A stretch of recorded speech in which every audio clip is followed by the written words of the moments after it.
Good morning everyone, welcome back again on this political science net achievers YouTube channel.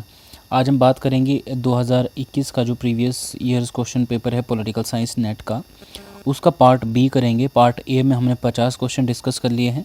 जिसने अभी तक वो नहीं देखा वीडियो, डिस्क्रिप्शन में उसका लिंक आप ज़रूर देख लीजिए। और आज हम आगे शुरू करेंगे क्वेश्चन नंबर 51 से आगे, जो भी पिछले साल जो क्वेश्चन पूछे जा चुके हैं नेट के एग्ज़ाम में।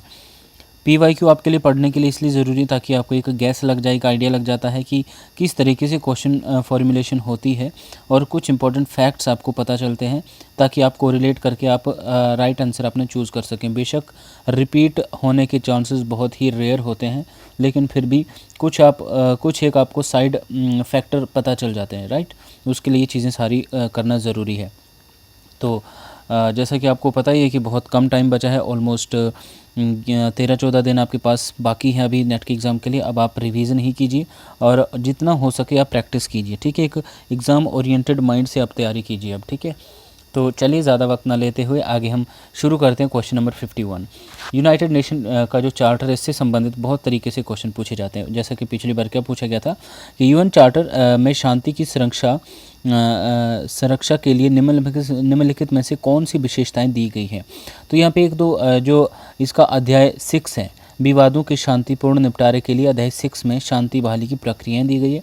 और दूसरा जो इसका जो राइट आंसर है वो है अध्याय 7 में विवादों के बलपूर्वक निपटारे के लिए शांति प्रवर्तन दिया गया। तो देखिए, जो शांति बहाली या शांति का निपटारा, ठीक है, शांतिपूर्ण विवादों का निपटारा, ये जो है अध्याय 6 और 7 में दिए गए हैं यूनाइटेड नेशन चार्टर के। तो आपको बस ये इसका जो टाइटल है वो पता रखना है, ठीक है। नेक्स्ट क्वेश्चन देखते हैं। वैश्विक प्रणाली सिस्टम, जो वर्ल्ड सिस्टम थ्योरी है, ठीक है, इसके संबंध में क्या सही है। तो सबसे पहली बात इसके संबंध में ये सही है कि ये मार्क्स के धन संचय के विचार से प्रभावित है ये विचारधारा। और दूसरा, धन संचय के आधार पर विश्व को जो है कहीं ना कहीं केंद्र परिधि और अर्ध परिधि के बीच जो बांटा गया। जो पूरा वर्ल्ड है उसमें तीन कैटेगरी के देश हैं, ठीक है, जिसमें आपका कोर है जिसको केंद्र बोलते हैं, ठीक है। उसके बाद पेरिफेरी और सेमी पेरिफेरी, इस तरीके से कंट्रीज़ आती हैं, जिसमें कोर में आपकी डेवलप्ड कंट्रीज़ आती हैं, पेरिफेरी में आपके सेमी पेरिफेरी में आपकी पेरिफेरी में आपकी जो देश हैं वो है आपके विकासशील देश है, ठीक है। और जो सेमी पेरिफेरी उसमें अर्ध परिधि में जो है आपके जो कहीं ना कहीं जो थर्ड वर्ल्ड कंट्रीज़ हैं वो आती है, ठीक है। तो किस तरह से ये तीनों किस्म के देश जो है एक दूसरे के ऊपर इंटरडिपेंडेंट है या एक दूसरे का शोषण करते हैं, इस चीज़ के बारे में बताया गया वर्ल्ड सिस्टम थ्योरी में, ठीक है। और कमेंट करके मुझे बताइए वर्ल्ड सिस्टम थ्योरी किसने दी है, ठीक है। नेक्स्ट क्वेश्चन है अंतर्राष्ट्रीय नीतियों में शासनकाल सिद्धांत, जो रिजीम थ्योरी है, यहाँ पे उसकी बात की जा रही है कि रिजीम थ्योरी के संबंध में कौन सी चीज़ सही है, कौन सी बात सही है। तो देखिए, एक अराजक एनार्किकल सिस्टम की जो यहाँ पे बात की जाती है, ठीक है, एनार्किकल इंटरनेशनल सिस्टम, इसका मतलब ये होता है कि किसी भी प्रकार की कोई वर्ल्ड इंस्टीट्यूशन या वर्ल्ड गवर्नमेंट की एक अनुपस्थिति है। मतलब जो विश्व है ये कहीं ना कहीं एनार्किक है, ये मानता है आपका रियलिज्म है, ठीक है, या यथार्थवादी या नवयथार्थवादी ये मानते हैं कि पूरा विश्व जो है कहीं ना कहीं एक अराजक सिस्टम में काम करता है, ठीक है। तो ये अराजक अंतर्राष्ट्रीय प्रणाली में नियम शामिल व्यवहार की विद्यमानता के लिए प्रयास है, ठीक है। क्या है प्रयास? शासनकाल जो पद्धति रिजीम थ्योरी, ये क्या है? ये एक प्रयास है ताकि एक जो आपका जो एक एनार्किकल इंटरनेशनल सिस्टम है उसमें जो नियमों को शामिल किया जाए, व्यवहार की विद्यमानता, ठीक है, इन सब चीज़ों को शामिल किया जाए। दूसरी बात इसमें यह है कि उन्हें जो है सिद्धांतों, मानकों, नियमों और निर्णय लेने की प्रक्रियाओं द्वारा परिभाषित किया गया है, ठीक है। नेक्स्ट है, भारत की फॉरेन पॉलिसी से संबंधित प्रश्न है कि भारत की विदेश नीति के नियम में निम्नलिखित कथनों में से कौन से सही हैं। तो आपने सबसे पहले ये चीज़ करनी है कि क्वेश्चन को समझना है कि क्या यहाँ पे ये पूछा गया कि कौन से सही हैं या कौन सा सही नहीं है। इन चीज़ों को मिस नहीं करना है आपने, ठीक है। पूरे कंसंट्रेशन के साथ आपने सिर्फ पहले क्वेश्चन को समझना है कि पूछा क्या गया है। तो इसमें से हमने सही निकालने हैं। तो देखिए, सबसे पहले जो है जो ए है, भारत ने वर्ष 2015 में बांग्लादेश के साथ सीमा समझौता LBA पर हस्ताक्षर किए थे, ठीक है। तो 2015 में ये हुए हैं भारत और बांग्लादेश के बीच में, ठीक है। ये राइट है, ये भी भारत की विदेश नीति के संबंध में। और दूसरा कि भारत ने वर्ष 2011 में अफगानिस्तान के साथ रणनीतिक भागीदारी समझौते SPA पर हस्ताक्षर किए हैं। तो ये दोनों फैक्ट्स जो बिल्कुल सही हैं। नेक्स्ट हम देखते हैं, अगला प्रश्न वित्त आयोग के संदर्भ में पूछा गया। देखिए, यहाँ पे सही नहीं है, जो मैंने आपको बोला ना कि ऊपर वाले प्रश्न में था कि सही है या कौन सा सही है, या यहाँ पे पूछा कि कौन सा कथन सही नहीं है, हमने यहाँ पे गलत निकाला। तो यहाँ पे जो बी ऑप्शन है ये वित्त आयोग अध्यक्ष 2 सदस्यों का बना होता है, ये भी गलत है। जो इसका राइट है, जो इसमें सही आएगा कि वित्त आयोग का प्रावधान संविधान की धारा 280 में लिखित है। ठीक है, आपने सही सही को अलग करना है और गलत गलत को अलग करना होता है। ठीक है, तो ये भी इसके बारे में सही बात है जो ए है, लेकिन बी इसका गलत है। नेक्स्ट क्या है, वित्त आयोग अपनी सिफारिशें संसद या लोकसभा में प्रस्तुत करते हैं, गलत बात है। जो कि ये जो डी है ऑप्शन की, आयोग के सदस्यों की नियुक्ति की योग्यताओं को निश्चित करने के लिए संसद प्राधिकृत है। मीन्स संसद जो है वित्त आयोग के सदस्यों की नियुक्ति या योग्यताओं को जो है निश्चित कर सकता है या उसको डिसाइड कर सकता है। ठीक है, क्या क्या योग्यताएं होनी चाहिए। तो इसका जो आंसर बी और सी जो गलत है, इसमें जो गलत पूछा गया था। ठीक है, नेक्स्ट क्वेश्चन देखते हैं। भारतीय विदेश नीति में इंदिरा सिद्धांत किससे संबंधित है? इंदिरा डॉक्ट्रिन। तो देखिए राइट आंसर पे सीधे जाएंगे हम। ठीक है, इसमें भारत की सुरक्षा दक्षिण एशिया के समकक्ष प्रदर्शित की गई है। दूसरा, दक्षिण एशियाई क्षेत्र में किसी भी हस्तक्षेप को भारत की सुरक्षा के लिए खतरा समझा जाएगा। तो ये इंदिरा जो डॉक्ट्रिन है, ठीक है, उसमें ये बातें कही गई हैं। ठीक है, नेक्स्ट है, निम्नलिखित में से कौन लोकसभा के एकमेव अधिकार है? मीन्स जो सिर्फ लोकसभा के पास ही, राज्यसभा के पास नहीं हो सकते हैं। तो जो धन विधेयक का प्रस्तुतिकरण, मतलब जो मनी बिल है, वो कहाँ पे जाता है? लोकसभा में ही पेश किया जाता है। और राज्यसभा में जो सबसे पहले वो राज्यसभा में पेश नहीं किया जाता, बल्कि राज्यसभा के पास सिर्फ एक कंडीशन है कि वो 14 दिन के भीतर धन विधेयक के ऊपर कुछ अपनी प्रतिक्रिया दें। ठीक है, 14 दिन के अंदर उसको पास करना पड़ेगा। अगर नहीं भी करते तब भी वो उसी फॉर्म में पास माना जाएगा जिस फॉर्म में जो लोकसभा ने इसको पास किया गया है। ठीक है, तो ये बात। और दूसरी बात क्या है कि मंत्रिपरिषद के विरुद्ध जो एक अविश्वास प्रस्ताव पारित करना होता है वो कहाँ पे किया जाता है? लोकसभा में होता है, ना कि राज्यसभा में। ठीक है, तो ये सिर्फ एकमात्र ऐसे 2 अधिकार हैं जो सिर्फ लोकसभा के पास ही है। ठीक है, नेक्स्ट हम देखते हैं। एक बहुत इंपॉर्टेंट फैक्ट है ये कि भारत के सर्वोच्च न्यायालय ने 24 अगस्त 2017 को के.एस. पुत्तुस्वामी जो कि रिटायर्ड हैं बनाम भारतीय संघ मुकदमे में क्या निर्णय दिया था? ठीक है, देखिए इस बार ये निर्णय पूछा गया था। अगली बार क्या पता इस तरह से क्वेश्चन आए कि आपका जो निर्णय वो दे दिया जाए और बोला जाए कि ये जो है किस वाद में या किस ये मुकदमा जो है किस वाद में लिया गया था ये निर्णय। ठीक है, तो देखिए इसमें क्या है कि निजता के अधिकार को संविधान के अनुच्छेद निजता means privacy, right to privacy. ठीक है, निजता के अधिकार को संविधान के अनुच्छेद 21 के जीवन और व्यक्तिगत स्वतंत्रता के अधिकार के तात्विक भाग के रूप में तथा संविधान के भाग 3 द्वारा दी गई आज़ादियों की गारंटी के माध्यम से सुरक्षा प्राप्त है। जो आपका राइट टू प्राइवेसी है, इसको कहीं ना कहीं आपका जो भाग 3 है जिसमें फंडामेंटल राइट्स की बात की गई है, ठीक है, उसमें भी ये संरक्षित है। ठीक है, और दूसरा जो अनुच्छेद 21 है, क्योंकि अनुच्छेद 21 also is a fundamental right जिसमें जीवन और व्यक्तिगत स्वतंत्रता के अधिकार की बात की जाती है, उसी में जो है निजता का अधिकार भी सम्मिलित किया गया है या सम्मिलित है। ठीक है, तो ये कहाँ पे ये डिसीजन लिया गया, निर्णय कहाँ लिया गया था? 24 अगस्त 2017 को K S. Puttuswamy versus Indian union. ठीक है, इस मुकदमे में जो ये निर्णय लिया गया था। ठीक है, तो आपने ये याद रखना ये फैक्ट। नेक्स्ट है, नेक्स्ट क्वेश्चन ये पूछा गया था कि चुनावी राजनीति में वाद विवाद का विषय कौन सा है या कौन सा नहीं है? तो देखिए इलेक्ट्रॉनिक मतदान मशीन जो आपकी ईवीएम है, ठीक है, उसके ऊपर भी कहीं ना कहीं वाद विवाद होता रहता है कि उसमें कोई हेर फेर हो रही है। तो कहीं ना कहीं चुनावी राजनीति में वो वाद विवाद का एक बहुत बड़ा मुद्दा है। दूसरा है एक राष्ट्र एक चुनाव, क्योंकि हमारे देश में जो अलग अलग समय पर चुनाव होते हैं, मान लीजिए आज हिमाचल में पंजाब में चुनाव हो रहे हैं, कल को विधानसभा के चुनाव कहीं केरला में होंगे। ठीक है, मतलब एक दिन पे नहीं है ये। और ये भी एक विवाद का विषय है कि पूरे देश में जो है एक ही वक्त पर चुनाव किए जाने चाहिए। ठीक है, ताकि खर्चों में जो है कमी आए। ठीक है, अब ऐसे में तो मान लीजिए अभी आजकल जैसे हिमाचल में इलेक्शन आने वाले हैं, ठीक है, उसके बाद 2-3 महीने बाद किसी और स्टेट में इलेक्शन आ जाएंगे। तो उस तरीके से क्या होगा कि सिर्फ खर्चे बढ़ेंगे। अगर पूरे देश में सिर्फ एक ही वक्त पे चुनाव किए जाएं, लोकसभा के भी और राज्य विधानसभाओं के भी, तो खर्चे उतने नहीं होंगे। ठीक है, तो इस तरह से ये भी एक वाद विवाद का विषय है। और तीसरा विषय क्या है कि जो स्थानीय चुनाव लड़ने के लिए 2 बच्चों के मानक को प्रारंभ करना चाहिए। मतलब अगर आपको स्थानीय चुनाव लड़ना है तो आप दो बच्चे आपके पास होने चाहिए। मतलब ऐसा कि आपके पास अगर ज़्यादा बच्चे हों तो आप स्थानीय चुनाव लड़ने के लिए आप बाध्य होंगे। ठीक है, तो ये सारे विवाद के विषय, जबकि एक सदस्यीय निर्वाचन आयोग ये कोई विवाद का विषय नहीं है, इसके ऊपर कोई वाद विवाद नहीं है। ठीक है, नेक्स्ट हम देखते हैं, भारत में श्रमिक आंदोलन किन से दुष्प्रभावित होता है? ठीक है। ये कुछ इंपॉर्टेंट यहाँ पे इन्होंने रीज़न दिए हैं कि किस वजह से भारत में जो श्रमिक आंदोलन जो है दुष्प्रभावित होते हैं। तो देखिए, कम सदस्यता, अगर वहाँ पे कम सदस्य हैं, ठीक है, तब भी जो है कहीं ना कहीं उसका इम्पैक्ट कम पड़ता है श्रमिक आंदोलनों का, ठीक है। कमज़ोर वित्त, उनके पास फाइनेंशियली सपोर्ट होना चाहिए, और अनेक संघों का होना, ये भी मतलब कहीं ना कहीं जो है दुष्प्रभाव करता है श्रमिक आंदोलनों को। तो कम सदस्य हैं अगर, तब भी दुष्प्रभावित होगा। कमज़ोर वित्त है, उनके पास पैसा नहीं है, फाइनेंस नहीं, तब भी। और अनेक मतलब एक से ज़्यादा संघ हैं, ठीक है, तभी, क्योंकि लोग बंटे हुए हैं, हाँ ठीक है, छोटे छोटे संघों में लोग बंटे हुए हैं, इसीलिए तो सदस्यता कम है। लेकिन विभेदीय संगठनात्मक संरचना की उपस्थिति, जैसे श्रमिकों के विभिन्न वर्गों के लिए, ये इसका रीज़न नहीं है दुष्प्रभावित का, बल्कि ABC इसके 3 रीज़न है जिससे श्रमिक आंदोलन जो दुष्प्रभावित होता है, ठीक है। नेक्स्ट क्वेश्चन है, एक चीज़ आपने याद रखनी, पहली बात कि मैकग्रेगर ने अपनी प्रतिष्ठित मूल पाठ the human side of the enterprise, ठीक है, ह्यूमन साइड ऑफ इंटरप्राइज, ये किसका प्रतिष्ठित मूल पाठ है? ये है मैकग्रेगर का। अब इसमें इन्होंने क्या किया है, इसमें अपनी प्रसिद्ध सैद्धांतिक मान्यताएं प्रदान की, इन्होंने कुछ मान्यताएं दी है, ठीक है, मनुष्य के बारे में, ठीक है। वो मान्यताएं क्या क्या हैं, ठीक है।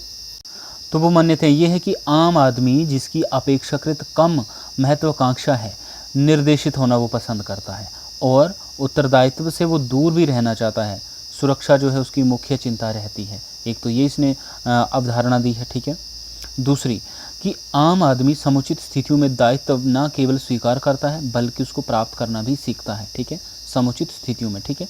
और तीसरा कि आम मानव का कार्य करने के प्रति न केवल स्वाभाविक विरोध करता है, ठीक है, आम आदमी कार्य करने के प्रति न केवल स्वाभाविक विरोध करता है, यदि वह उस कार्य से दूर रहने में समर्थ हो तो दूर भी रहना चाहेगा। ये कुछ इंपॉर्टेंट उन्होंने जो है कहीं ना कहीं मान्यताएं अपनी ह्यूमन साइड ऑफ इंटरप्राइज, मतलब इंसान मनुष्य के बारे में जो कुछ इंपॉर्टेंट उन्होंने अपनी मान्यताएं दी है, तो वो ये आपने याद रखनी है, ठीक है।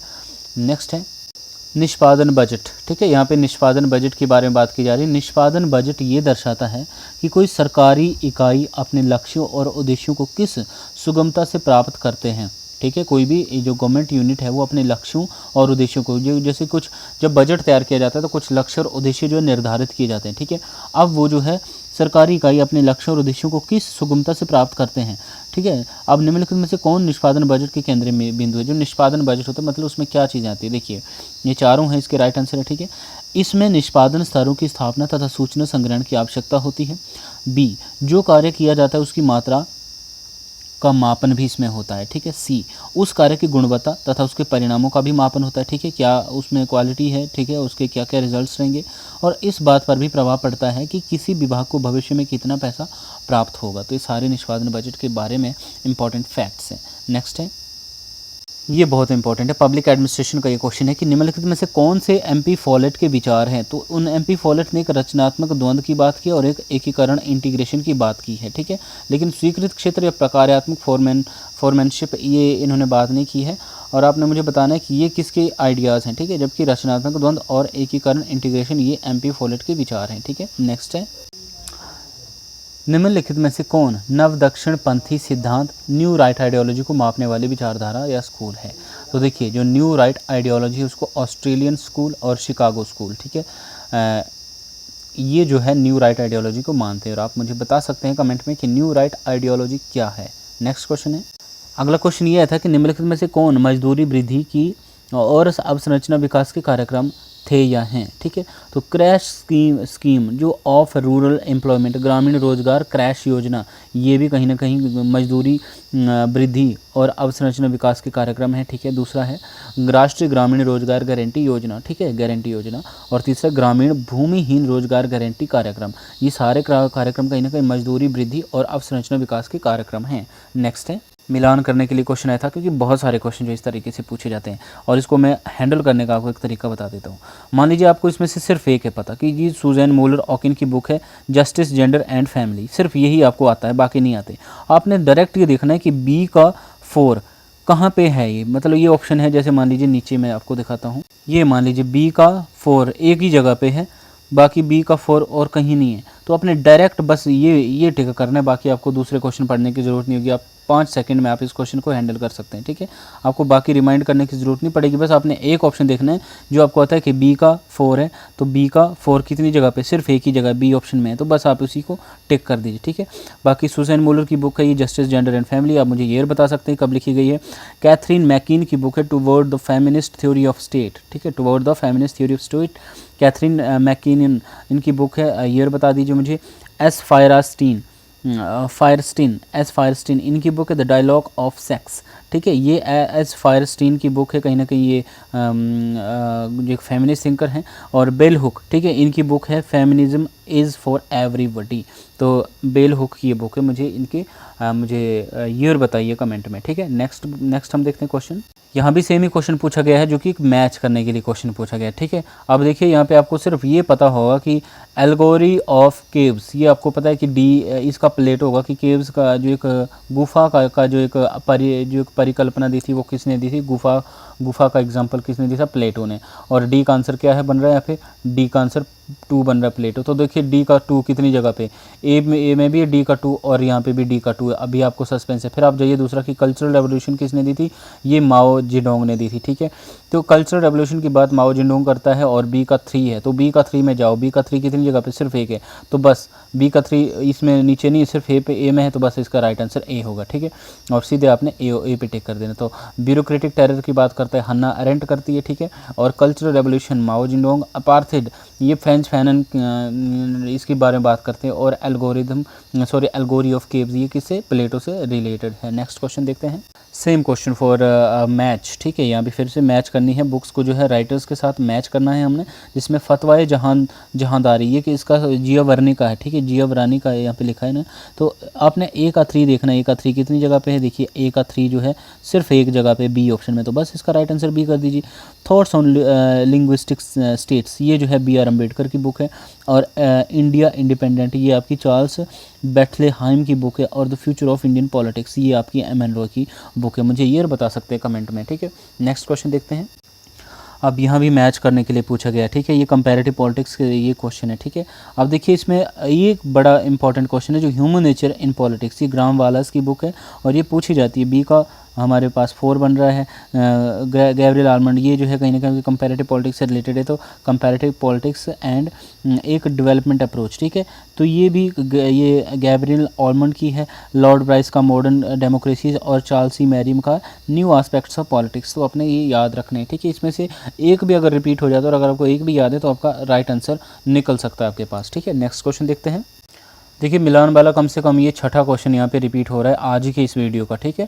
जिसमें देखिए अगर आपको ये पता है कि सॉल्ट 1 कब हुआ था 1972, तो ए का जो है 4 है, ए का 4 देखो कितनी जगह पे, एक है, एक ही जगह पे, तो बस इसका राइट आंसर ये है, ठीक है। ए का 4 सॉल्ट कब हुआ था 1972 में हुआ था, उसके बाद सॉल्ट 2 हुआ था 1979 में। और मुझे सॉल्ट की फुल फॉर्म बताइए, मुझे कमेंट करके बताइए सॉल्ट। और स्टार्ट 1 1987 और INF ट्रीटी, जो INF ट्रीटी हुई थी ये कब हुई थी, ये हुई थी 1990 में, ठीक है। नेक्स्ट हम क्वेश्चन देखते हैं। अगेन मैच करने के लिए क्वेश्चन, तो यहाँ पे मैच बहुत चले हुए हैं, ठीक है, जैसे 2020 मैच चले हुए हैं। खैर नेक्स्ट क्वेश्चन जो ये है जिसमें हमने मैच करना है इसके साथ बेसिक एक्सचेंज कोऑपरेशन एग्रीमेंट है किसके बीच में, देखिए 2020 में ये एग्रीमेंट हुआ है। और पीछे मैंने ये क्वेश्चन आपको उसमें भी आया था, ठीक है, कहीं ना कहीं आई थिंक ये उसमें आया था आपके कुछ सही गलत में आया था ये क्वेश्चन, मैंने पीछे पढ़ा मैंने ये क्वेश्चन, पीछे वाली वीडियो में ये है, मतलब सेम क्वेश्चन में ये 2 जगह पे पूछा गया है, एक ही सेम ईयर में एक ही क्वेश्चन पेपर में ये क्वेश्चन जो है 2 जगह पे पूछा गया है। Basic exchange and cooperation agreement तो इंडिया और USA के बीच में ये 2020 में हुआ है, ठीक है। Indo US civil nuclear deal ये कब 2005 में हुई है। हाई टेक्नोलॉजी कोऑपरेशन ग्रुप ये जो है 2002 में। और next step in strategic partnership, ठीक है, ये 2004 में, ठीक है। नेक्स्ट हम देखते हैं।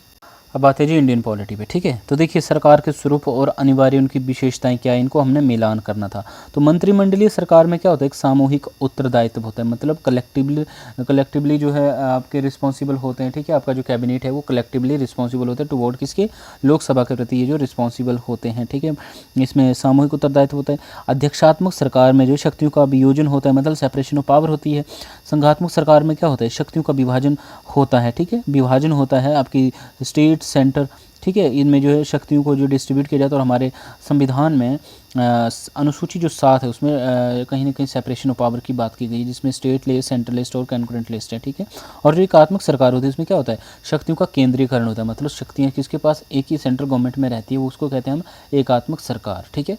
तो नेक्स्ट हम देखते हैं, ये इंपॉर्टेंट यहाँ पे बुक्स पूछी गई हैं और कुछ इंपॉर्टेंट उनके नाम है जो पूछा गया था। ठीक है। तो रविंद्र रे की बुक है the Naxalites and there ideology, Ravindra रे की बुक है। मुझे ये बताइए कमेंट करके कि कब ये बुक लिखी गई है। आशीष कुमार रॉय की जो बुक है वो है the spring thunder and after. ठीक है, the spring thunder and after. मुझे ये बताओ, कैरोल स्पेरी की बुक है gender development and the state in India. और संजय कुमार की इनकी बुक है Indian youth and educational politics. ठीक है, ये मुझे इसके आपने ईयर बताने हैं। नेक्स्ट क्वेश्चन देखते हैं।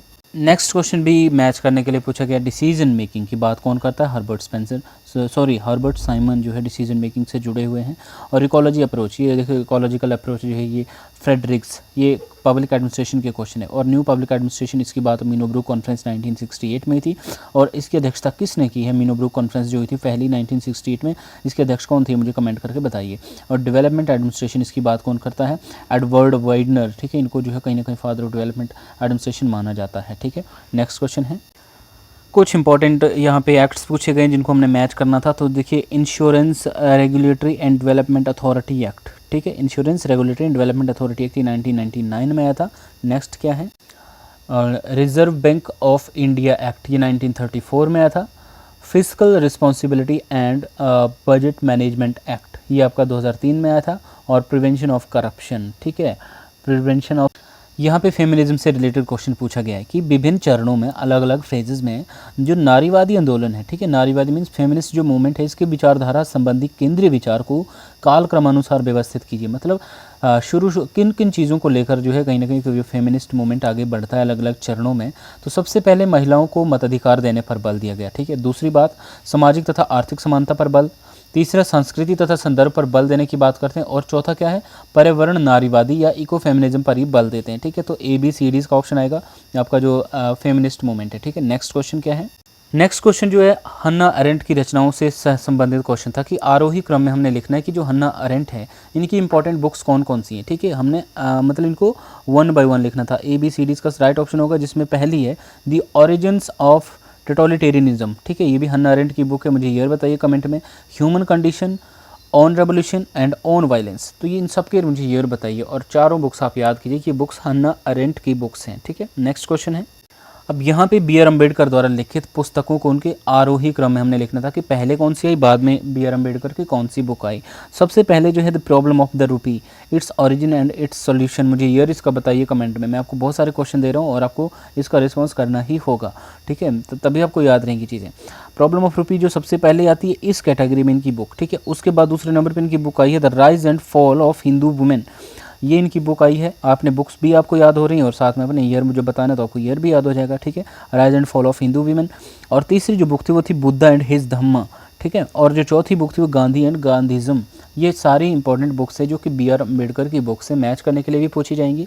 ठीक है, ईयर भी पूछे जा सकते हैं या सीक्वेंस वाइज भी इस तरह से पूछे जा सकती हैं। नेक्स्ट क्वेश्चन है, पुस्तकों को उनके प्रकाशन के कालक्रम में व्यवस्थित करना था कि कौन सी बुक जो है कब आई। तो देखिए, जेम्स C चार्ल्सवर्थ की बुक है कंटेम्प्रेरी पॉलिटिकल एनालिसिस। ठीक है, इसमें जो राइट आंसर नहीं दिया इन्होंने कुछ स्टार लगाया क्योंकि ये भी इसमें जो है श्योर नहीं थे। अगर आपको इसमें मिलता है कुछ तो आप मुझे कमेंट में मुझे बता सकते हैं कि इसमें कौन सी बुक कब आई है। फिलहाल हमारे लिए ये जानना यहाँ पे खास बेहतर रहेगा कि इसमें से कौन सी बुक किसकी है। तो जेम्स C चार्ल्सवर्थ की बुक है कंटेम्प्रेरी पॉलिटिकल एनालिसिस। रॉबर्ट एडाहल की बुक है मॉडर्न पॉलिटिकल एनालिसिस। और A.F. बेंटले की बुक है द प्रोसेस ऑफ गवर्नमेंट। और डेविड ईस्टन की बुक है system analysis of political life. ये आई थिंक 1953 या 65 के पास की बुक है, डेविड ईस्टन की बुक है। ठीक है, आप एक बार देख लेना।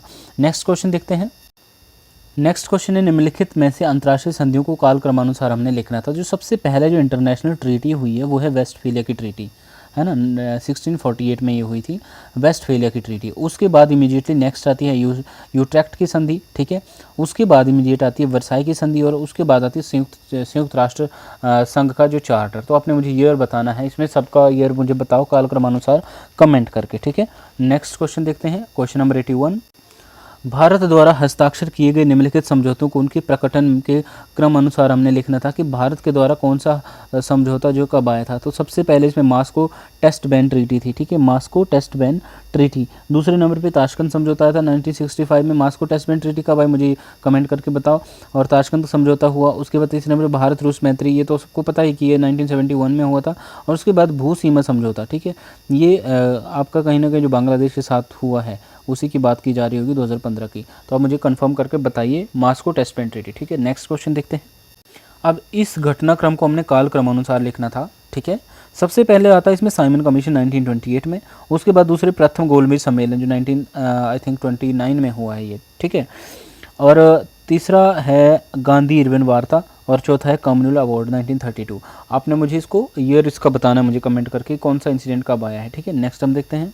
अब देखिए यहाँ पे अवरोही क्रम में हमने लिखना था कि पहले सबसे बाद में कौन है, फिर उसके पहले कौन है, उसके पहले कौन है, उसके पहले कौन सा आया था, ठीक है। तो अवरोही क्रम में हमने ये लिखना था मजदूर संघों को उनके गठन के वर्ष में, ठीक है, कि कब इनका जो इनका गठन कब हुआ, ये जो मजदूर संघ है, ठीक है, लेबर यूनियंस है, ठीक है। सबसे पहले जो है भारतीय मजदूर संघ आएगा, उसमें कब आया था मुझे ईयर बताओ। दूसरे नंबर पे intake, Indian national trade union Congress, कुछ इस तरह से आपने इसके बारे में बताना है। और तीसरा है इसमें अहमदाबाद वस्त्र श्रमिक संघ, ठीक है। और चौथे नंबर पे बम्बे मिल हैंड्स एसोसिएशन। तो आपने मुझे इसके बारे में बताना है कि कौन सा जो संघ है या कौन सा यूनियन है ये कब आई है, ठीक है। नेक्स्ट क्वेश्चन देखते हैं। रेनेसेंस लिकर्ट ने संगठन के स्तर तथा नियंत्रण के स्वरूप के आधार पर प्रबंधन की पद्धतियों की पहचान की है, ठीक है। प्रबंधन की पद्धतियाँ मतलब मैनेजमेंट की जो अलग अलग मेथड्स हैं उसकी पहचान की, किस आधार पर, संगठन के स्तर तथा नियंत्रण के स्वरूप के आधार पर, ठीक है, रेनेसेंस लिकर्ट ने। अब उन्हें दक्षता के आरोही क्रम में व्यवस्थित कीजिए। तो सबसे पहले जो शोषणकारी सत्तावादी की बात करते हैं, उसके बाद हितकारी सत्तावादी, उसके बाद विमर्शकारी नेतृत्व और उसके बाद सहभागी, ठीक है। तो नेक्स्ट क्वेश्चन है, यहाँ पे हमने मैच करना था बुक्स को उनके काल क्रमानुसार हमने लिखना था, ठीक है। वर्ष में कौन सी बुक जो है कब किस वर्ष आई है, ठीक है। तो देखिए ड्रॉर ये है पोंकेल, ये इसका भी इन्होंने एक्चुअली राइट आंसर नहीं दिया था, स्टार लगा दिया था ताकि हम खुद इसको कंफर्म करें। तो मैं आपके ऊपर छोड़ता हूँ, आप मुझे कमेंट में बताइए कि कौन सी बुक कब आई है। फिलहाल ये जान लीजिए कि एंडरसन जेम्स ई की बुक है पब्लिक पॉलिसी मेकिंग, ठीक है, एंडरसन जेम्स ई की बुक है। और मोहित भट्टाचार्य की बुक है new horizons of public administration, ठीक है, new horizons of public administration, जो किसकी बुक है, भट्टाचार्य या मोहित भट्टाचार्य की। और थॉमस आर डाई इनकी बुक है अंडरस्टैंडिंग पब्लिक पॉलिसी। और ड्रोर यहन पांकेल इनकी बुक है पब्लिक पॉलिसी मेकिंग री एग्जामिन, ठीक है। नेक्स्ट क्वेश्चन देखते हैं। अब ये जो क्वेश्चंस की कैटेगरी आती है जिसमें रीजन और असर्शन के क्वेश्चन होते हैं, ठीक है, इसको मैं आपको बता दूं इसका ट्रिक या एक फॉर्मूला क्या होता है हैंडल करने का। सबसे पहले आपने रीजन ए को पढ़ो, फिर असर्शन पढ़ो, फिर रीजन पढ़ो। अगर दोनों एक दूसरे से इंटरलिंक्ड हैं, ठीक है, अगर जैसे मान लीजिए यहाँ पे बी आर अम्बेडकर वर्तमान संघीय ढांचे के आलोचक थे, ठीक है, एक बात होगी, बिल्कुल राइट बात है उनके बारे में। और रीजन में भी उन्होंने कहीं ना कहीं बी आर अम्बेडकर के उसी चीज़ के ऊपर कमेंट की बात की है। अम्बेडकर के अनुसार स्थानीय सुशासन के पास वास्तव में ना तो विधायी शक्ति और ना ही कार्यकारी शक्ति है। तो मतलब कहीं ना कहीं बी आर अम्बेडकर के बारे में ही दोनों असर्शन और रीजन में बात की जा रही है, और उनके संघीय ढांचे के ऊपर क्या उनका विचार था, ठीक है, और या पावर्स डिस्ट्रीब्यूशन के ऊपर, ठीक है। तो कहीं ना कहीं ये दोनों चीज़ें एक दूसरे के साथ लिंक भी कर रही हैं, और जो रीज़न है वो एक को सही तरीके से इंटरप्रेट भी कर रहा है कि क्यों बी आर अम्बेडकर जो संघीय ढांचे के आलोचक थे, क्योंकि उनके अनुसार जो स्थानीय स्वशासन के पास वास्तव में ना तो विधायी शक्तियाँ होती है और ना ही कोई कार्यकारी शक्ति होती है वास्तव में, ठीक है। इसीलिए वो जो है एक संघीय ढांचे के आलोचक थे। तो इसका राइट आंसर जो है ए रहेगा कि ए और आर दोनों सही, और आर जो है कि सही व्याख्या करता है। तो इसमें भी आपके मैक्सिमम टाइम जो आंसर होता है आपका ए भी निकलता है, ठीक है। अगर आप किसी में भी श्योर नहीं है तो आप फिर भी आप ए पे ज़्यादातर आप टिक कीजिए, क्योंकि उसमें पॉसिबिलिटी ज़्यादा होती है राइट आंसर आने की, ठीक है। नेक्स्ट क्वेश्चन देखते हैं। जॉन लॉक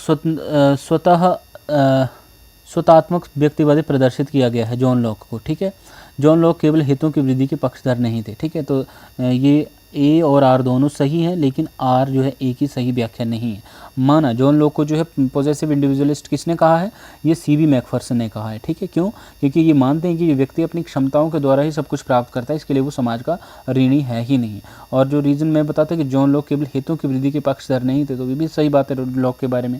लेकिन आर जो है कि सही एक्सप्लेनेशन नहीं करता है कि जॉन लॉक को अगर स्वतः मूलक व्यक्तिवादी प्रदर्शित किया गया है तो क्यों किया गया है, वो नहीं बताया यहाँ पे। ठीक है, इसलिए दोनों कथन तो सही है, लेकिन आर जो है कि सही इंटरप्रिटेशन नहीं कर रहा है, इसलिए इसका आंसर बी होगा कि दोनों सही हैं। नेक्स्ट है, नीचे दो कथन दिए गए हैं। ठीक है, जिसमें कथन है कि शांति और सुरक्षा संबंधी मामलों पर संयुक्त राष्ट्र संघ के 5 स्थायी सदस्यों सहित 2/3 सदस्यों के बहुमत से निर्णय लिया जाता है। एग्जैक्टली बिल्कुल सही बात है। ठीक है, इसके बारे में सही बात है, लेकिन इसका जो कथन 2 है कि यूएन सुरक्षा परिषद पर्याप्त रूप से विश्व के सभी क्षेत्रों पर प्रतिनिधित्व करते हैं, तो गलत बात है, ये ठीक नहीं है। ठीक है, तो सिर्फ ए ही सही है इसका। नेक्स्ट हम देखते हैं, नेक्स्ट क्वेश्चन रीजन और सेशन का ही है कि भारत वैश्विक परमाणु निशस्त्रीकरण का समर्थन करता है। बिल्कुल सही बात है, क्योंकि शुरू से भारत की जो विदेश नीति है वो यही रही है कि कहीं ना कहीं हम परमाणु निशस्त्रीकरण का समर्थन करते हैं। ठीक है, इसके ऊपर जो है रोक लगनी चाहिए। ठीक है, निशस्त्रीकरण मीन्स देखिए, निशस्त्रीकरण और शस्त्र नियंत्रण इन दोनों में जो है फ़र्क है। निशस्त्रीकरण का मतलब है कि टोटली ही शस्त्रों की होड़ ख़त्म कर देना, कि किसी भी प्रकार के शस्त्रों को समर्थन ना देना। और शस्त्र नियंत्रण का मतलब क्या है कि भविष्य में आने के वाले शस्त्रों को ही अभी से नियंत्रित कर देना। मतलब आज जो शस्त्र है सिर्फ वही रखो, भविष्य में कोई और शस्त्र ना बने। परंतु इनकी इच्छा है कि वे विश्वसनीय न्यूनतम प्रतिरोध का विकल्प भी रखें। ठीक है, इसका मतलब क्या होता है? भारत क्या चाहता है? निशस्त्रीकरण का तो समर्थन करता है, लेकिन भारत की इच्छा क्या है कि विश्वसनीय न्यूनतम प्रतिरोध का विकल्प भी रखे। मतलब आपके पास एटलीस्ट इतनी सी पावर होनी चाहिए कि अगर मान लीजिए आपके ऊपर कोई अटैक कर ही देता है, आप खुद की तो गारंटी देते हैं, लेकिन सामने वाले की क्या गारंटी है? अगर वो आपके ऊपर अटैक कर ही देता है तो एटलीस्ट उसको जवाब देने के लिए या खुद को प्रोटेक्ट करने लायक आपके पास हथियार होने बिल्कुल जायज़ हैं, चाहिए ही चाहिए। अब रीज़न के भारत परमाणु नीति उसकी वैश्विक और क्षेत्रीय चिंताओं को दूर करने पर केंद्रित है, तो बिल्कुल सही बात है। ठीक है, दोनों कथन जो एक दूसरे जो सही भी है, और आर जो है एक ही सही इंटरप्रिटेशन करता है कि भारत क्यों निशस्त्रीकरण को समर्थित करते हुए ये कह रहा है कि विश्वसनीय न्यूनतम प्रतिरोध का विकल्प भी होना चाहिए। ठीक है, क्योंकि भारत जो है भारतीय परमाणु नीति उसकी वैश्विक और क्षेत्रीय चिंताओं को दूर करने पर भी केंद्रित है। ठीक है, नेक्स्ट क्वेश्चन है, अभिकथन है कि जिन परिस्थितियों में संघीय इकाइयों को एकजुट रखने के लिए केंद्र शक्ति के हस्तांतरण के लिए तैयार हुआ, उनके कारण भारत एकजुट रखने वाले संघ का दृष्टांत है। सही बात है, और इसका जो रीज़न है कि गठबंधन युग और केंद्र में कमज़ोर सरकारों के होने के साथ शक्ति विभाजन की इस असममिति के कारण राज्यों द्वारा स्वायत्तता की मांग की जाने लगी है। तो ये भी बिल्कुल सही बात है। ठीक है, दोनों यहाँ पे सही है, लेकिन कहीं ना कहीं आर जो है एक ही सही तरीके से इंटरप्रिटेशन नहीं करता है। ठीक है, तो नेक्स्ट हम क्वेश्चन देखते हैं। नेक्स्ट जो 91st क्वेश्चन है, देखिए एक पैराग्राफ दिया गया था, उस पैराग्राफ को पढ़ने के बाद जो क्वेश्चन पूछे गए थे उस क्वेश्चन के आंसर है यहाँ पे। ठीक है, कार्ल मार्क्स के अनुसार नारी मुक्ति का निर्धारण निम्नलिखित में से किसके द्वारा किया जा सकता है? तो सामान्य मुक्ति के। ठीक है, श्रम का विभाजन करने से, उत्पादन के साधन या वर्ग विशिष्टता के कारण जो नारी मुक्ति का निर्धारण नहीं किया जा सकता, बल्कि सामान्य मुक्ति से ही कहीं ना कहीं नारी मुक्ति का निर्धारण किया जाता है, according to Karl Marx. Marx के पूर्व की राजनीतिक चिंतन की रचनाओं में लिंग के प्रति पूर्वाग्रह मिलता है। तो हीगल कहीं ना कहीं देखिए, हीगल जो है कहीं ना कहीं स्टेट को जो है व्यक्ति से पहले मानता है, और महिलाओं के बारे में उनकी ये विचारधारा थी कि महिला जो है शुरू से ही कहीं ना कहीं एज़ कंपैरिजन टू मैन जो है वीक है, कमज़ोर है। ठीक है, इसीलिए लिंग आधारित लिंग के बारे में जो पूर्वाग्रह कहाँ मिलता है? मार्क्स से पहले वो हीगल की रचनाओं में मिलता है। ठीक है, नेक्स्ट क्वेश्चन है, एंजल्स की बुक है, ओरिजिन का पूरा नाम क्या है? तो देखिए, the origin of family, private property and the state, ये फ्रेडरिक एंजल्स की बुक है, 1984 में लिखी गई बुक है ये। और परिवार में महिलाओं की सामाजिक स्थिति का निर्धारण परिवार के किस प्रकृति द्वारा किया जा सकता है? तो ऐतिहासिक वातावरण से ही परिवार में महिलाओं की सामाजिक स्थिति का निर्धारण किया जा सकता है। ठीक है, ऐतिहासिक वातावरण को देखने के बाद। नेक्स्ट क्वेश्चन है, मार्क्सवादी दर्शन में नारी मुक्ति के संबंध में सामान्य समझ क्या है? वो ये है कि मार्क्स ने महिलाओं की स्थिति का विश्लेषण समाजवाद से बाहर नहीं किया है। ठीक है, नेक्स्ट क्वेश्चन जो 96 से 100 तक, इसमें भी एक गद्यांश दिया गया, जिसको पढ़ने के बाद जो क्वेश्चन पूछे गए हैं उसका आंसर आपको करना है। जिसमें पहला क्वेश्चन ये पूछा गया था कि भारत के विदेश नीति निर्माताओं के लिए भारतीय प्रवासी समूह पर हो रही बहस को क्यों प्रमुखता मिली? भारत में वैश्वीकरण प्रक्रिया की मजबूरियाँ हैं। ठीक है, नेक्स्ट क्वेश्चन है, global organisation of people of Indian origin, ठीक है, GOPIO का कार्य क्या रहा है? तो GOPIO का कार्य है, आप इसको गोपीओ भी पढ़ सकते हो, ठीक है, global organisation of people of Indian origin. इसका मुख्य कार्य क्या रहा है कि भारतीय मूल के विभिन्न लोगों के इंडिया कॉक्स का मुख्य कार्य क्या है, तो यूएस के नीति निर्माण को भारत के पक्ष में प्रभावित करना, ये इंडिया कॉक्स का मुख्य कार्य रहा है, ये कि यूएस के नीति निर्माण को भारत के पक्ष में प्रभावित करना, ठीक है। नेक्स्ट क्वेश्चन है, भारत सरकार द्वारा PIO कार्ड जारी किए जाने का विचार किस संगठन ने दिया था, तो GOPIO, गोपीओ, ठीक है। नेक्स्ट क्वेश्चन देखते हैं, इस वीडियो का लास्ट क्वेश्चन है ये, ठीक है, कि 1990 के दशक के अंत में PIO पर महत्वपूर्ण ध्यान क्यों दिया गया था, पर पोखरण 2 और अमेरिकी प्रतिबंध के कारण जो PIO पर महत्वपूर्ण ध्यान दिया गया था 1990 में। तो इसका आंसर आपको वैसे भी आप जैसे पैराग्राफ पढ़ते हैं तो उसमें आपको पता लग जाएगा। और एक आपके लिए सजेशन है कि आप एक चीज़ ये कर सकते हैं क्योंकि लास्ट में जब पैराग्राफ करते हैं तो उस वक्त के लिए आपके पास वक्त बहुत कम बचता है, ठीक है। आप जैसे आपका सेकंड एग्ज़ाम पे आप आते हैं, देखिए, ठीक है, दूसरे पेपर पे आते हैं, मेन पॉलिटिकल साइंस के पेपर पे आएंगे, आप एक काम ये कर सकते हैं कि आप सीधे ही क्वेश्चन नंबर 91 पे जा सकते हैं, जहाँ पे ये पैराग्राफ दिया है, आप उसको पढ़ें, अच्छे से पढ़ें, उसमें से राइट आंसर निकालें। एटलीस्ट 20 मिनट आप दोनों पैराग्राफ के लिए रखें, 10-10 मिनट में आप आराम से इसको हैंडल कर सकते हैं, ठीक है। 20 मिनट में अगर ये हो जाएगी, क्योंकि बाकी तो आपके जो क्वेश्चन है वो आप यूँ मतलब सेकंड्स में भी आप कर सकते हैं, जो फैक्चुअल है, जो कॉन्सेप्चुअल है वो थोड़ा टाइम लेंगे, लेकिन इतना भी टाइम नहीं लेंगे कि आपके पास टाइम नहीं बचेगा, ठीक है। जो फैक्चुअल है वो तो आप मतलब सीधे पढ़ के आप रिमाइंड कर सकते हो कि कौन सा आंसर क्या रहेगा इसका, ठीक है।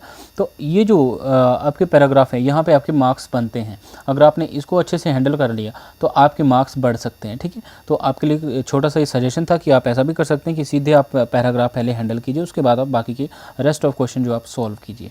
तो फिलहाल आज के वीडियो में इतना ही, मिलते हैं नेक्स्ट वीडियो में, तब तक जय हिंद। अगर आप मेरे चैनल पर नए हो तो चैनल को सब्सक्राइब कर दीजिए, बेल आइकन भी प्रेस कर दीजिए, मुझे कमेंट करके जितने भी मैंने क्वेश्चन आपसे पूछे हैं उन क्वेश्चन का आंसर करते रहिए, ताकि मुझे भी थोड़ा उत्साह मिले, मोटिवेशन मिले कि आप लोग अच्छा रिस्पॉन्स कर रहे हैं, तो मैं आगे और अच्छे से इस पर काम करने की कोशिश करूँ, ठीक है। अभी फ़िलहाल एग्ज़ाम जो है पास में एग्ज़ाम का टाइम है, इसीलिए मैं ज़्यादा डिटेल में नहीं जा सकता, क्योंकि एग्ज़ाम के टाइम वैसे भी कम लोग ही देखते हैं वीडियोज़, आई नो, पर थोड़ा ये है कि अगर आप शॉर्ट टाइम में वीडियोस देखना चाहते हैं तो ताकि एक आपको अच्छा गैस लग जाए, तो उसके लिए हमारे लिए भी यही ज़रूरी कि हम शायद ज़्यादा से ज़्यादा आपके बीच में सिर्फ क्वेश्चन, उस लहजे से मैं सिर्फ आपके सामने PYQ ही डिस्कस कर रहा हूँ, तो और इम्पॉर्टेंट जो क्वेश्चन जो एग्ज़ाम में आ सकते हैं वही डिस्कस कर रहा हूँ। अब 1 by 1 कॉन्सेप्ट लेकर नहीं बैठ सकते, क्योंकि एग्ज़ाम जो है बिल्कुल सर पर है। जैसे ही एग्ज़ाम हो जाएगा उसके बाद हम 2023 के लिए जब तैयारी करेंगे तो अच्छे से डिटेल में हम सारा कवर करने की कोशिश करेंगे जो 2023 के लिए। फ़िलहाल अभी के लिए जय हिंद, और वीडियो को शेयर कीजिए। Thank you.